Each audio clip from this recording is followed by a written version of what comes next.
Greetings from Elite English Academy. Dear friends, இந்த வீடியோவில் PGTRB English 2025 new syllabus unit 5ல இருக்கிற வில்லியம் ஷேக்ஸ்பியரோட Othello the Moor of Venice அதோட சம்மரி பார்க்கலாம். இந்த சம்மரியோட கடைசியில் இந்த பர்டிகுலர் பிளேயை வச்சு ஆலன் சின்ஃபீல்ட் ஒரு மாடர்ன் லிட்ரரி தியரி இன்ட்ரடியூஸ் பண்ணியிருக்கிறாரு. அதை பற்றியும் பார்க்கலாம்.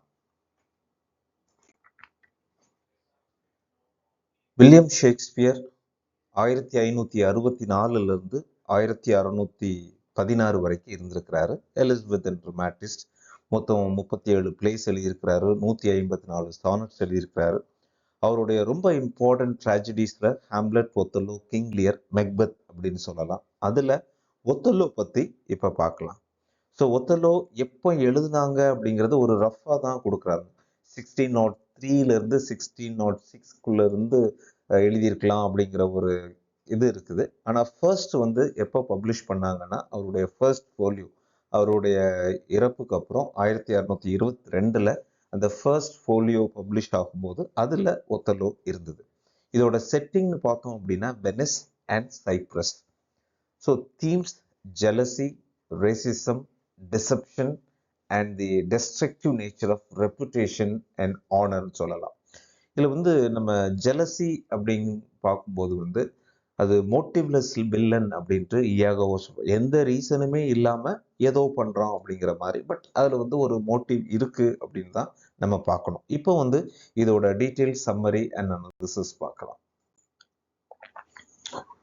கேரக்டர்ஸ். இப்போ ஒத்தல்லோ ஒரு பிளாக், ரைட், ஒரு மூர். ஸோ அவர் general in the Venetian military. So Venice இருக்கு. வெனிஸ் அதோட ஜென்ரல் மிலிட்ரி ஆர்மி ஜென்ரல் அப்படின்னு வச்சுக்கலாம். ஸோ அவருக்கு பிளாக்காக இருந்தால் கூட அவருக்கு சொசைட்டியில் ரொம்ப ரெஸ்பெக்ட் இருக்கும். ஸோ இப்போ ரீசெண்டாக அந்த பிளே ஓப்பன் ஆகும்போது என்ன ஆகும் அப்படின்னா டெஸ்டிமோனாவும் ஒத்தல்லோ கூட ஓடி போய் கல்யாணம் பண்ணிக்குவாங்க. ஸோ இந்த கல்யாணம் பிரபான்ஷியோ, ஸோ அவரோட டெஸ்டிமோனோட அப்பா பிரபான்ஷியோவுக்கு தெரியாது. பிரபான்ஷியோ இன்னொரு நோபல் மேன். அவர் ஒயிட். ஸோ ஒத்தல்லோவுக்கு ஒரு க்ளோஸ் ஃப்ரெண்ட் இருப்பான், இயாகோ. இந்த பிளே ஓப்பன் ஆகும்போது என்ன ஆகும்னா இயாகோ ஒரு military position first lieutenant of ஒத்தல்லோவுக்கு கீழே அந்த பொசிஷனை எதிர்பார்த்துருப்பான். ஆனால் இயாகோவுக்கு அது கிடைக்காது. ஸோ அதனால அவனுக்கு கொஞ்சம் கோபம் இருக்கும். ஸோ இதை எப்படியாச்சும் அந்த பொசிஷன் யாருக்கு போகும் அப்படின்னா கேஷியோ அப்படின்னு. ஸோ ஒத்தல்லோவோட கூற்றுப்படி கேஷியோ அவரை ஒத்தல்லோவோட கொஞ்சம் இயாகோவோட எக்ஸ்பீரியன்ஸ் கம்மி. ஸோ அப்படி இருக்கும்போது இவனுக்கு எப்படி கொடுக்கலாம் அப்படிங்கிற ஒரு என்ன சொல்றது, ஒரு காழ்ப்புணர்ச்சி அவனுக்கு. இதான் ஃபர்ஸ்ட் ஜெலசி.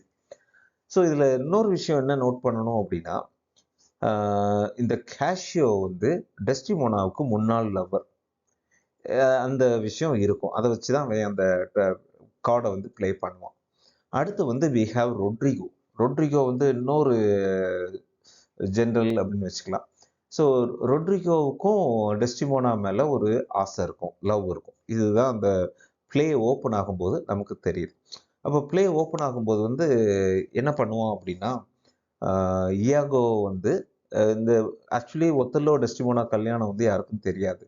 இயாகோ ரொட்ரிகோட்ட சொல்லி எழுப்பி அவரை பிரபான்ஷியோவை எழுப்பி உன் பொண்ணு ஓடி போயிட்டாடா அப்படின்னு சொல்லுவான்.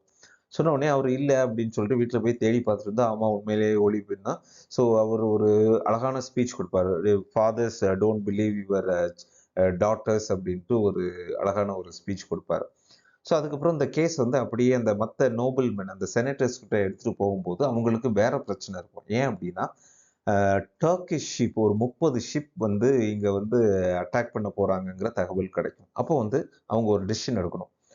ஒரு மோர் இன்னொரு நோபல் மேனோட டாட்டரை கல்யாணம் பண்ணது முக்கியமா, இல்லைனா இப்போ டர்க்கிஷ் ஷிப் வர்றதை பாதுகாக்கிறது முக்கியமா பார்த்தோம்னா அவங்க வார் தான் அவங்களுக்கு முக்கியம். அதனால ஒத்தல்லோ இல்லாமல் அவங்களால வாரில் வின் பண்ண முடியாது. அதனால அந்த செனட் அந்த மேரேஜை அப்ரூவ் பண்ணிடுவாங்க, ரைட். ஸோ ஒத்தல்லோ இமீடியட்டாக அந்த ஷிப்பில் போயிடுவார். ஒத்தல்லோ அந்த செனட்டர்கிட்ட என்ன ரெக்வஸ்ட் பண்ணுவான்னா என்னோட ஒய்ஃபை நான் கூட்டிகிட்டு போகிறேன் அப்படின்னு சொல்லுவார். இப்போ தான் மேரேஜ் ஆகிருக்கும். உடனே இல்லை நீ இப்போ அடுத்த ஷிப்பில் இவங்க வரட்டும் அப்படிங்கிற மாதிரி அவங்க டிசிஷன் கொடுத்துருவாங்க. ஸோ இது ஒரு பக்கம் முடிஞ்சிருது. அதுக்கப்புறம் அந்த ஷிப் எல்லாம் அந்த சண்டைக்கு முன்னாடி என்னன்னா ஒரு பெரிய ஸ்டார்ம் வரும். ஸ்டார்ம் வந்து அந்த 30 ஷிப்பும் காலி ஆயிரும். பட் அதில் தான் அந்த இடத்துக்கு தான் ஒத்தலோவும் போயிருக்கான். பட் அவனோட ஷிப் வந்து ஒன்றும் ஆகாது. ஃபர்ஸ்ட் வந்து இயாகோவும் டெஸ்டிமோனா இருக்கிற ஷிப் வரும். அதுக்கப்புறம் அடுத்து ஒத்தலோவோட ஷிப்பும் வரும். ஸோ இப்போ வந்து இயாகோவுக்கு வந்து எப்படி ஒத்தலோவை கார்னர் பண்ணுவோம் அப்படின்னா, அஹ், ஒத்தலோ ஒரு ஹேண்ட் கர்ச்சீஃபை வந்து டெஸ்டிமோனாவுக்கு கொடுத்துருப்பாங்க. அந்த ஹேண்ட் கர்ச்சீஃபு ஒத்தலோவோட அம்மா அவனுக்கு கொடுத்தது. ஒரு சிம்பிள் ஆஃப் லவ்வாக ஃபர்ஸ்ட் கிஃப்டாக கொடுத்துருப்பான். அதை வந்து ஒரு நாள் டெஸ்டிமோனா வந்து கீழே போட்டுருவாங்க. அதை வந்து எமிலியா தான் இயாகோவோட ஒய்ஃபு. எமிலியா தான் டெஸ்டிமோனாவுக்கு வந்து ஒரு சர்வன்ட் மெய்ட் மாதிரி இருப்பாங்க. அப்போ வந்து எமிலியா அந்த ஹேண்ட்கர்ச்சீஃபை எடுத்து ஹஸ்பண்ட் இயாகோட்ட கொடுக்குறாங்க. உடனே வந்து இயாகோவுக்கு பிளான் பண்ணுவான். இயாகோ பிளான் பண்ணி இந்த ஹேண்ட்கர்ச்சீஃபை வந்து நேராக கொண்டு கேஷியோ ரூமில் வச்சுருவான். கேஷியோ ரூமில் வச்சுருவான். அது கேஷியோவுக்கும் தெரியாது. இது ஒரு பக்கம். அடுத்து வந்து இயாகோ வந்து ரொட்ரிகோட்ட என்ன சொல்லுவான் அப்படின்னா, நீ வந்து அஹ், நீ வந்து கேஷியோவை கொன்னுட்ட அப்படின்னா நீ வந்து அந்த பிளேஸ்க்கு வருவ. இன்னொன்று, நீ அவனை கேஷியோவை கொன்னுட்ட அப்படின்னா டெஸ்டிமோனா அவங்ககிட்ட வந்துருவா அப்படிங்கிற ஒரு ஃபால்ஸ் இன்ஃபர்மேஷன் கொடுப்பான். உடனே அவங்க 2 பேருக்குள்ள ஃபைட் நடக்கும். அந்த ஃபைட்டு நடக்கும்போது வந்து ஒத்தலோ வீட்டிலேருந்து முழிச்சு வெளியே வரும்போது அவங்க ரெண்டும் ஃபைட் அப்படி நடக்கும்போது வந்து கேஷியோ வந்து ஒத்தலோ வந்து இப்படி சில்லியா ஸ்ட்ரீட் ஃபைட் பண்ணிட்டு இருக்க அப்படின்ட்டு அவனுடைய மிலிட்ரி பொசிஷன்ல இருந்து ரிமூவ் பண்ணிடுவான். ஸோ ஒத்தலோ என்ன பண்ணிடுவான் அப்படின்னா, கேஷியோ தானே அவனுடைய ஃபர்ஸ்ட் லெஃப்டினன்ட், அவனை வந்து அந்த பொசிஷன்ல இருந்து ரிமூவ் பண்ணிடுவான். பட் கேஷியோ எக்ஸ்பிளைன் பண்ண பார்ப்பான், it was a sudden fight அப்படின்ட்டு. ஆனால் இருக்காது. அப்போ வந்து ரொம்ப கேஷியோ அப்செட் ஆயிடுவான். ஆனால் கேஷியோக்கு என்னன்னா ரெப்புடேஷன் தான் ரொம்ப முக்கியம். உன்னை இயாகோ கேஷியோட்ட ஒரு அட்வைஸ் கொடுப்பான். ஸோ உன்னோட டெஸ்டிமோனா வந்து உன்னுடைய ஏற்கனவே நல்லா தெரியும்ல, நீ வந்து டெஸ்டிமோனாட்ட சொல்லு, அவள் வந்து அவன் ஹஸ்பண்ட் ஒத்தலோட்ட சொல்லி உன்னைய ஃபார்மர் பொசிஷன்லேயே வச்சிருவாங்க அப்படின்னு. உடனே கேஷியோ வந்து டெஸ்டிமோனாவை மீட் பண்ணி இப்படி எனக்கு ஹெல்ப் பண்ணு அப்படின்னு சொல்லுவான்.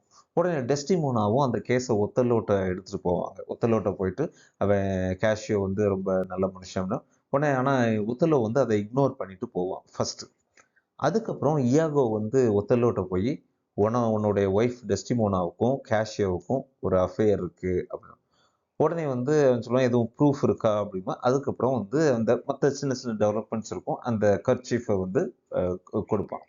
கர்ச்சீஃபை வந்து கேஷியோவோட வீட்டில் ஏற்கனவே வச்சுருப்பாங்கல்ல, அதை எடுக்கிற மாதிரி சுச்சுவேஷனை செட்டப் பண்ணிடும். உடனே ஒத்தல்லோ டிசைட் பண்ணிடுறான், எப்படியும் நம்ம ஒய்ஃப் வந்து அன்ஃபெய்த்ஃபுல்லாக தான் இருந்திருக்கா அப்படின்னு சொல்லிட்டு அவளை கொல்றதுக்கு போயிடுவான்.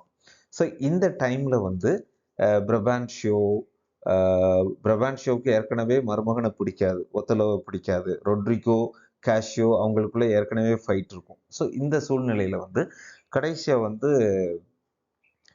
நேராக வந்து உள்ளே போய் டெஸ்டிமோனாட்ட வந்து அவள் தூங்கிட்டு இருப்பா. கிஸ் பண்ணிட்டு முழிச்சிருவா. நீ வந்து சாகறதுக்கு முன்னாடி நீ செஞ்ச தப்பை ஒத்துக்கோ அப்படிங்கிற மாதிரி கேட்பான். அவன் வந்து இல்லை, ஐ எம் இன்னசென்ட் அப்படின்னு சொல்லுவாள். உடனே அப்படிலாம் இல்லைன்னு அப்படியே அழுத்தி கொல்லும்போது வந்து எமிலியா வந்து அவளுக்கு டவுட் இருக்கும். ஏன்னா அவங்க எமிலியாவும் டெஸ்டிமோனாவும் ஏற்கனவே பேசியிருப்பாங்க. ஏன் என் ஹஸ்பண்ட் ரொம்ப ஸ்ட்ரேஞ்சாக பிஹேவ் பண்ணுறாரு அப்படின்னு அவனுக்கு தெரியாது. அதனால எமிலியா எதுவும் தப்பு நடந்துடக்கூடாதுன்னு கதவை இது பண்ணும்போது ஆல்மோஸ்ட் டன். டெஸ்டிமோனா வந்து அவங்க கடைசி வேர்ட்ஸ் சொல்லுவாங்க, கில்ட்லெஸ் ஐ டை அப்படிங்கிற சென்டென்ஸோட சொல்லுவாங்க. நான் வந்து என்னோட எந்த குற்றமும் இல்லாமல் சாகிறேன் அப்படின்ட்டு சொல்லிட்டு இருப்பேன். அதுக்கப்புறம் வந்து இவங்க சொல்லுவாங்க, யார் எமிலியா ஒத்தல்லோ சொல்லுவாங்க, அந்த ஹேண்ட் கர்ச்சீஃப் தான் உன்னோட ப்ராப்ளம்னா அதை வந்து நான் தான் கீழே கடந்து எடுத்து அதை என் ஹஸ்பண்ட்டை கொடுத்தேன், என் ஹஸ்பண்டு தான் அதை கொண்டு கேஷியோ ரூமில் வச்சுட்டான் அப்படின்னு சொன்ன உடனே அவன் ரொம்ப ஃபீல் பண்ணுவான். அப்போ இந்த டைமில் இயாகோவும் வந்திருப்பான். ஸோ இயாகோ வந்து ஒய்ஃபை எமிலியாவை வந்து பேசாதன்னு சொல்லுவான். அவள் பேசிக்கிட்டே வந்து உண்மையை சொன்ன உடனே இயாகோ வந்து ஒய்ஃப் எமிலியாவை குத்திடுவான், அவன் செத்துருவான். ஸோ இந்த டைமில் தான் அவள் டெஸ்டிமோனா சாகறதுக்கு முன்னாடி உன்னுடைய ஃபாதர் பிரபான்ஷியோவும் இறந்துட்டாரு அந்த ஃபைட்டில் அப்படின்ட்டு அந்த நியூஸும் வரும். கடைசியில் வந்து ஒத்தல்லோ வந்து இதுக்கப்புறம் நான் உயிரோடு இருந்து ஒரு பிரயோஜனமும் இல்லை அப்படின்ட்டு அவனும் அவனையே குத்திட்டு செத்துருவான். ஒரு ஃபைனலாக ஒரு மூவிங் ஸ்பீச் கொடுப்பான், கொடுத்துட்டு செத்துருவான். ஸோ இவங்க எல்லாம் இறந்ததுக்கு அப்புறம் வந்து நம்ம கேஷியோ வந்து அந்த சைப்ரஸோட அந்த அதாவது ஒத்தல்லோவோட மிலிட்ரி பொசிஷனை வந்து கேஷியோ எடுத்துருவான். அதுக்கப்புறம் மற்றவங்க இந்த இயாகோவை வந்து அவன் ஒத்தல்லோ குத்திருப்பான், அவன் சாக மாட்டான். அவனை வந்து வெனிஸ்க்கு எடுத்துட்டு போயிடுவாங்க. அந்த செனட் வந்து டிசைட் பண்ணுவாங்க அடுத்து என்ன நடக்கணும் அப்படின்ட்டு. ஸோ இதுதான் நமக்கு ஸ்டோரி. ஸோ எங்களுடைய மெயின் கோர்ஸில் வந்து இதோட scene wise summary and analysis இங்கிலீஷில் இருக்குது. ஸோ இப்போ நீங்கள் லேர்ன் பண்ணது வந்து ஒரு சின்ன ஷார்ட் சம்மரி தான். இது எங்கே வேணாலும் படிக்கலாம். பட் எக்ஸாம் பாயிண்ட் ஆஃப் வியூவில் இது பத்தாது. இதில் ரொம்ப இம்பார்ட்டண்ட் ஒரு விஷயம் என்ன அப்படின்னா, ஆலன் சின்ஃபீல்ட் அப்படிங்கிறவர் வந்து 1992 வந்து இந்த எஸ்ஸே எழுதியிருக்கிறார். Cultural materialism, Othello and the politics of plausibility. So ஒருவேளை கொஸ்டின்ஸில் வரலாம். ஸோ இது எந்த புக்கில் பப்ளிஷ் ஆயிருக்குன்னா, Faultlines cultural materialism and politics of dissident reading. So இதில் என்ன சொல்கிறாரு அப்படின்னா, ஒத்தல்லோவோட ப்ராப்ளம் வந்து சஸ்பிஷன் மட்டும் கிடையாது. ஸோ டெஸ்டிமோனோட மர்டர் வந்து எப்படி நடந்தது அப்படின்னா, அந்த வெனிஸ்ல இருந்த கல்ச்சுரல் ப்ராப்ளம். அங்கே வந்து ஒத்தல்லோ வந்து ஒரு பிளாக், ஆனாலும் அவனுக்கு அந்த மிலிட்ரி பொசிஷன்னால எல்லாரும் நல்ல ரெஸ்பெக்ட் கொடுத்தாங்க. ஆனால் அவனுக்குள்ள ஒரு தாழ்வு மனப்பான்மை இருந்துச்சு. நான் வந்து மோர், அதனால என் ஒய்ஃப் ஒருவேளை என்னை விட்டு ஓடி போயிடுவான்னு. இந்த இதைத்தான் இயாகோ வந்து ஃபியூயல் பண்ணா. நிறைய அவனை இல்லாதும் பொல்லாதும் சொல்லி அவனை அந்த தாழ்வு மனப்பான்மையை அதிகப்படுத்தினதுனால தான் ஒத்தல்லோ அவனுடைய ஒய்ஃப் டெஸ்டிமோனா மேலே சந்தேகப்பட்டு கொன்னுட்டான் அப்படிங்கிறது இந்த cultural materialism, Othello and the politics of பிளாசிபிலிட்டியோட ஆர்குமெண்ட் அப்படின்னு ரொம்ப டீட்டெயில்டாக மற்ற கல்ச்சுரல் ஆஸ்பெக்ட்ஸையும் டிஸ்கஸ் பண்ணுறாரு. Dear friends, I hope you gain something out of this video. So எங்களுடைய மெயின் கோர்ஸில் ஜாயின் பண்ணணும் அப்படின்னா கிவன் நம்பருக்கு கால் பண்ணுங்கள். எல்லா லெசன்ஸுமே உங்களுக்கு இங்கிலீஷில் A to Z ஒரு டீப் அனாலிசிஸோட எக்ஸாம் பாயிண்ட் ஆஃப் வியூவோட டெஸ்ட்டோட இருக்குது. Thank you, all the best, have a nice day.